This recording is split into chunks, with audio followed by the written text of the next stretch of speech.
(10장) 형제들아, 내 마음에 원하는 바와 하나님께 구하는 바는 이스라엘을 위함이니 곧 그들로 구원을 받게 함이라.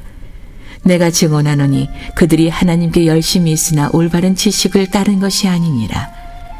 하나님의 의를 모르고 자기 의를 세우려고 힘써 하나님의 의에 복종하지 아니하였느니라. 그리스도는 모든 믿는 자에게 의를 이루기 위하여 율법의 마침이 되시니라. 모세가 기록하되 율법으로 말미암는 의를 행하는 사람은 그 의로 살리라 하였거니와 믿음으로 말미암는 의는 이같이 말하되 내 마음에 누가 하늘에 올라가겠느냐 하지 말라 하니 올라가겠느냐 함은 그리스도를 모셔 내리려는 것이요 혹은 누가 무저갱에 내려가겠느냐 하지 말라 하니 내려가겠느냐 함은 그리스도를 죽은 자 가운데서 모셔 올리려는 것이라. 그러면 무엇을 말하느냐? 말씀이 내게 가까워 내 입에 있으며 내 마음에 있다 하였으니 곧 우리가 전파하는 믿음의 말씀이라.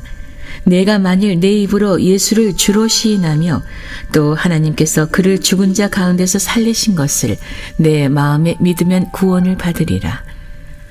사람이 마음으로 믿어 의에 이르고 입으로 시인하여 구원에 이르느니라. 성경에 이르되 누구든지 그를 믿는 자는 부끄러움을 당하지 아니하리라 하니 유대인이나 헬라인이나 차별이 없음이라. 한 분이신 주께서 모든 사람의 주가 되사 그를 부르는 모든 사람에게 부요하시도다. 누구든지 주의 이름을 부르는 자는 구원을 받으리라. 그런즉 그들이 믿지 아니하는 일을 어찌 부르리요? 듣지도 못한 일을 어찌 믿으리요? 전파하는 자가 없이 어찌 들으리요? 보내심을 받지 아니하였으면 어찌 전파하리요? 기록된 바 아름답도다. 좋은 소식을 전하는 자들의 발이여 함과 같으니라. 그러나 그들이 다 복음을 순종하지 아니하였도다. 이사야가 이르되 주여 우리가 전한 것을 누가 믿었나이까 하였으니 그러므로 믿음은 들음에서 나며 들음은 그리스도의 말씀으로 말미암았느니라. 그러나 내가 말하노니 그들이 듣지 아니하였느냐? 그렇지 아니하니 그 소리가 온 땅에 퍼졌고 그 말씀이 땅 끝까지 이르렀도다 하였느니라. 그러나 내가 말하노니 이스라엘이 알지 못하였느냐? 먼저 모세가 이르되 내가 백성 아닌 자로서 너희를 시기하게 하며 미련한 백성으로서 너희를 노엽게 하리라 하였고 이사야는 매우 담대하여 내가 나를 찾지 아니한 자들에게 찾은 바 되고 내게 묻지 아니한 자들에게 나타났노라 말하였고 이스라엘에 대하여 이르되 순종하지 아니하고 거슬러 말하는 백성에게 내가 종일 내 손을 벌렸노라 하였느니라. 간밤에 천둥 번개가 치고 또 이렇게 비바람이 불고 이렇게 그랬는데도 불구하고 오늘 이 새벽에 나오신 분들은 정말 목숨을 걸고 이 새벽 재단에 나오신 분들이에요. 하나님께서 여러분의 그 마음의 정성을 받아 흠양하여 주실 줄로 믿습니다. 주님이 아니고서는 살 길이 없잖아요. 그렇죠? 우리 힘으로는 살아갈 수가 없어요. 우리 생명조차도 우리 스스로의 힘으로 우리가 살아가고 있는 게 아니에요. 하나님께서 공급해 주시고 지켜주시고 보호해 주시고 돌봐주시는 그 은혜로 오늘도 숨을 쉬고 살고 있는 거예요. 하나님이 걷어가시면 오늘 밤에도 우리의 생명은 끝날 겁니다. 자, 모든 것이 누구 손에 달렸어요? 할렐루야. 그러니까 우리가 누구에게 잘해야 될 게 있어요? 하나님께 잘해야 돼. 할렐루야. 늘 겸손해 하나님 앞에. 한순간에 우리 소중한 모든 것들 다 아침 안개처럼 사라질 수도 있다. 영원한 건 없어요. 결국은 다 사라질 겁니다. 그러나 그것이 끝안에 시작이 있듯이 우리 믿음의 길을 걸어가는 복음 안에 있는 성도들에게 있어서 그 끝은 단지 사라지는 순간이 아니고 새로운 영원한 생명의 시작임을 우리는 믿기에 오늘도 이 비바람 속에서도 이 번개 속에서도 주님 품에 나왔는 줄로 믿습니다. 오늘 그 믿음으로 이 로마서의 말씀을 묵상하는데 사실 로마서는 이 한 절 한 절을 우리가 쭉 묵상해야 돼요. 왜냐하면 한 절 한 절이 핵폭탄과 같은 엄청난 그 드나미스, 엄청난 파워를 가지고 있는 놀라운 생명의 말씀이기 때문에 다른 말씀들과는 다르게 스토리로 전개되어지는 것이 아니고 한 말씀 한 말씀이 엄청난 내용을 담보하고 있는 그런 복음의 메시지들이기 때문에 사실 한 절씩 묵상해야 돼요. 그래서 이 로마서를 제가 주일 오후 시간을 통해서 다시 읽는 로마서, 복음의 정수라고 하는 주제를 가지고 여러분에게 깊이 있게 선포하기를 원하고 오늘 새벽에는 한 자락만 제가 묵상하기를 원합니다. 우리가 신앙생활 할 때 열심이라고 하는 게 중요하죠. 열심. 신앙생활 열심히 해야 합니다. 할렐루야. 그래서 기독교 경전을 보면 이 열심에 관한 말씀이 신구약 전체에 무수히 반복적으로 나와요. 신앙생활은 어떻게 해야 된다고요? 열심히 해야 된다. 그래서 제가 한 두 군데만 찾아보면 이렇습니다. 요한계시록 3장 15절 말씀해 보게 되면 요한계시록 3장 15절 함께 읽어봅니다. 내가 내 행위를 아노니 내가 차지도 아니하고 또 뜨겁지도 아니하도다. 내가 차든지 뜨겁든지 하기를 원하노라. 내가 이같이 미지근하여 뜨겁지도 아니하고 차지도 아니하니 내 입에서 너를 토하여 내리라. 여러분 얼마나 무서운 말이에요. 신앙생활 할 때 덥든지 아니면 아예 차든지 그렇게 미지근해서 도대체 사람이 신앙이 있는 사람인지 아닌지 할 길이 없어. 왜냐하면 그냥 주일날 한번 와서 그냥 예배드리고 가는 거야. 할 길이 없는 거예요. 뭐 봉사를 하는 것도 아니고 무슨 뭐 새벽기도 나오는 것도 아니고 금요 성령 집회 나오는 것도 아니고 수요 말씀 손에 나오는 것도 아니고 알 길이 없어요. 미지근하단 말이죠. 그러니까 차라리 그냥 뜨거우려면 확실하게 뜨겁든지 아니면 그냥 미지근하 할 바에 아예 차든지 둘 중에 하나를 해라. 만약에 뜨겁지 아니하면 어떻게 하게 되는 거예요? 내가 너를 그냥 토하여 내겠다. 자, 그러니까 신앙생활을 열심히 열정적으로 하는 것이 중요하지 않아요? 중요하죠. 또, 자, 우리 로마서 12장 11절, 로마서에도 역시 어김없이 이 열심의 가치에 대한 메시지가 나와요. 함께 읽어봅니다. 부지런하여 게으르지 말고 열심을 품고 주를 섬기라. 할렐루야. 게으른 사람은 하나님도 쓰지 않아요. 그렇죠? 항상 부지런해야 되고 그리고 신앙생활은 어떻게 해야 돼요? 열심을 품고 주를 섬겨야 한다. 그래서 우리가 저분이 신앙생활을 잘하는지 못하는지는 보면 알 수 있다니까요. 영적인 일에 열심히 있는지 그렇지 않은지를 보면 다 드러나게 된다. 그런데 오늘 이 로마서 10장 말씀은 더 놀라운 말씀을 우리에게 전해주고 있어요. 자, 신앙생활에서 열심히 귀하다는 거예요. 그렇죠? 그러나 그 열심도 허망한 것일 수 있다. 이게 도대체 무슨 말인가? 자, 신앙생활을 열심히 해요. 남보다 열심히 열정적으로 그렇게 주를 섬기고 봉사도 하고 새벽도 깨우고 열심히 그렇게 신앙생활을 하는데 그 열심이 하나님의 의를 깨닫지 못하고 자기의 의를 세우고자 하는 열심이라면 그 열심은 허망한 것이 될 수 있다.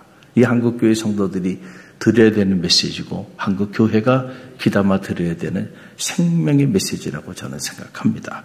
여러분 그 내용이 2절로 3절에 나와요. 2절로 3절 함께 읽어봅니다.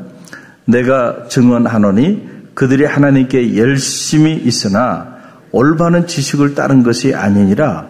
하나님의 의를 모르고 자기의 의를 세우려고 힘써 하나님의 의에 복종하지 아니하였느니라. 자, 지금 로마 교우들을 향해서 선포하는 메시지인데 로마 교회 성도들 속에 열심히 신앙생활하는 사람들이 있었다는 거예요, 없었다는 거예요? 있었어요. 하나님께 열심히 있었다. 그런데 문제는 올바른 지식을 갖지 못했다. 그래서 여러분 신학이 필요한 거예요. 올바른 지식을 갖기 위해서 학사 에스라에게도 학자의 영을 줘서 그가 이 포로기의 삶을 청산하고 돌아와서 그가 가장 먼저 한 일, 하나님의 말씀을 깊이 있게 연구하고 그리고 그 하나님의 말씀을 백성들에게 가르치기를 결심하였다. 할렐루야. 하나님께 열심이었어요. 그런데 하나님에 대한 올바른 지식이 없었다. 신학이 부재했다는 거죠. 그래서 신학이 있는 영성 마을이 필요한 거예요. 다 영성이 있다고 그러는데 그래서 열심도 있는데 신학이 부재해. 올바른 지식이 없어. 그러면 어떤 일이 벌어지느냐? 자, 오늘 로마서 10장이 말하는 거예요. 하나님의 의를 모르고 자기의 의를 세우려고 힘써 하나님의 의에 복종하지 않는 일이 일어난다는 거예요. 여러분, 이 얼마나 안타까운 일이에요. 하나님께 나름대로 내가 열심히 신앙생활을 했는데 그런데 결국 그 일이 하나님의 의에 복종하지 않는 일이 됐다. 여러분, 이것보다 안타까운 일이 있을 수 있겠는가? 열심히 내가 하나님께 나와 기도도 하고 열심히 봉사도 하고 다 했는데 가만히 보니까 자기 의를 세우려고 그렇게 했어요. 자기 의가 강한 사람들이 있잖아요. 그러다 보니까 하나님의 의에 불복종하고 자기의 의를 세우고자 해요. 그러니까 이런 사람들은 뭔가 자기에 대한 그 자기 애가 너무 강한데 거기에 손상이 오면 한순간에 다 집어 던집니다. 왜냐하면 지 고집대로 신앙생활 하니까요. 회장이 말을 해도 한 길이 듣고 한 길이 흘러요. 왜냐하면 자기 생각이 딱 있어요. 거기에 맞춰서 탁탁탁탁 신앙생활 하는 거예요. 누가 뭐래도 안 듣습니다. 누구의 의에 빠진 거예요? 자기 의에 빠진 사람. 근데 또 그런 사람이 열심히 해요. 환장한 노릇이죠. 환장한 노릇이요. 네. 여러분, 열심히 하는 게 중요해요. 그러나 여러분, 우리가 하나님의 말씀에 대한 올바른 지식이 없이 열심히 하면 본인도 피곤하고 주변에 모르는 사람들도 힘들게 합니다. 네. 차라리 가만히 계신 것이 본인에게도 좋고 주변 사람들에게도 이로울 수 있다. 그래서 여러분, 이 신학적 지식이 필요한 거예요. 신학적 지식. 괜히 신학교가 있고 괜히 목회자들이 수십 년 동안 신학을 공부하고 가르치는 게 아니라는 거예요. 내가 신앙생활을 10년, 20년, 30년 평생을 했는데 설교, 이런 설교 저런 설교 안 들어본 설교가 없는데 그래서 다 알고 있다고 생각하는데 천만에요. 저는 신학을 접한 지 40년이 됐고 지금도 저는 고3이라고 하는 수험생의 심정을 가지고 새벽마다 공부를 하고 공부할 때마다 새로운 걸 깨닫게 돼요. 근데 여러분이 다 안다고요? 여러분, 말도 되지 않는 이야기죠. 그만큼 어리석고 교만한 일이 어디 있겠어요? 열심히는 살았는데 그런데 방향이 잘못됐어. 그러니까 열심히 엉뚱한 방향으로 달려갔다고 한번 생각해 보세요. 그러면은요, 간 만큼 열심히 간 만큼 어떻게 해야 돼요? 다시 돌아와야 돼. 다시 돌아와야 돼. 그러니까 열심히 산다고 다 중요한 게 아니야. 열심히 신앙생활 한다고 그게 다 옳은 것도 아니에요. 여러분, 열심히 신앙생활 했는데 그 열심히 방향을 잘못 잡게 되면은 전혀 엉뚱한 곳으로 가게 된다. 한국교회에 열심히 신앙생활 하는 분들이 많죠. 그래서 그 열심 때문에 사비이단 단체에 빠진 사람들도 그 사람들이 열심이 없는 사람들이 아니에요. 남보다 더 엄청난 열심이 있는 사람들이에요. 단지 하나님에 대한 올바른 지식을 갖지 못하고 그리고 열심히 살았기 때문에 자기도 모르는 사이에 엉뚱한 곳에 가 있다는 거예요, 지금. 할렐루야. 그러니까는 우리가 정말로 중요한 것이 뭐냐라고 하는 사실이에요. 사도 바울이 자기 자신이 그렇게 살았잖아요. 이게 그냥 나온 메시지가 아니고 사도 바울의 간증, 체험을 통해서 나온 거죠. 사도 바울이 하나님에 대한 열심은 타의 추종을 불허했다. 그래서 율법으로는요, 사도 바울이 그 율법의 의를 세우기 위해서는 타의 추종을 불허할 정도로 그렇게 열정적으로 살았던 사람이에요.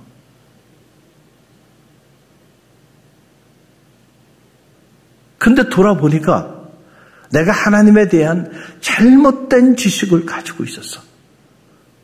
그래서 율법으로 생명을 죽이는 데 앞장섰던 거예요. 그렇죠? 그런데 그리스도가 모든 율법의 마침이 됨을, 오늘 로마서 10장이 그 엄청난 메시지를 선언하고 있잖아요. 그 예수 그리스도를 만나고 나니까 율법이 아무것도 아닌 거야. 그 율법을 완성하러 오신 분이 계신데 그분이 예수 그리스도야. 그래서 그분을 붙잡으니까 내가 생명을 죽이는 데 앞장서는 사람이 아니고 생명을 살리는 데 앞장서는 사도가 됐다는 거예요. 할렐루야. 율법에 사로잡혀 있을 때는 사람을 죽이는 데 앞장섰어요. 그런데 복음에 사로잡힐 때에는 생명을 살리는 그것에 앞장선 자가 되었다는 거예요. 그 로마 교회 안에도 아직도 이 비밀을 알지 못하는 유대교 그리스도인들이 있었다는 거예요. 그래서 그거를 깨우쳐주기 위해서 지금 사도 바울이 메시지를 전하고 있는 거예요. 그러면서 사도 바울이 복음에 대하여 어떻게 얘기하냐면 사도행전 12장 24절 말씀 보게 되면 내가 달려갈 길과 주 예수께 받은 사명 곧 하나님의 은혜의 복음을 증언하는 일을 마치려 하면은 나의 생명조차 조금도 귀한 것으로 여기지 아니하니라. 아멘. 자, 이 복음을 위하여, 그렇죠? 나의 달려갈 길과 주 예수께 받은 사명 곧 하나님의 은혜의 복음을 증언하는 일에는 내 생명도 조금도 아까운 것을 여기지 않겠다. 그러니까 사도 바울의 이 열심이 전이가 됐죠. 한때는 율법에 사로잡혀서 율법에 대한 열심이 남달랐는데 그가 율법의 마침이 되는 예수 그리스도를 만난 다음에는 이제는 복음에 사로잡힌 자가 됐다. 그래서 복음을 위하여 생명을 살리는 그 일을 위하여 자기 목숨도 아깝지 않게 내어 던질 수 있게 되었다라고 하는 사실이에요. 자, 그러면은 우리가 이 말씀을 잘 보면서 우리의 열심이 정말 올바른 지식을 가지고 있는 열심인가 그렇지 않은가를 알려고 한다면은 내가 생명을 살리는 데 앞장서고 있는지 생명을 죽이는 데 앞장서고 있는지를 들여다보면 되는 거예요. 할렐루야. 저는 여러분의 열심이 생명을 살리는 곳에 있게 되기를 간절히 바랍니다. 할렐루야. 사도 바울의 열심은 생명을 살리는 곳에 복음을 전하는 이 일을 위하여 내 목숨을 조금도 아까운 곳에 여기지 않았다. 이것은 하나님의 의를 세우고자 하는 것이죠. 자기의 의를 세우고자 하는 것이 아니잖아요. 복음을 전하는 일, 생명을 살리는 일. 그런데 어떤 이들은 열심히 신앙생활하고 열심히 봉사하는데 한 영혼도 살리는 데는 관심이 없어요. 복음을 전하는 데는 관심이 없고 너무 인색하게 살아가요. 또 그런 교회가 있다고 한다면 여러분 어떻게 그 교회가 하나님의 의를 세우는 교회일 수 있겠는가? 열심히는 해서 교회가 성장도 하고 사람들도 많이 그런 때처럼 모였어요. 그런데 그것에 올바른 지식이 없다 보니까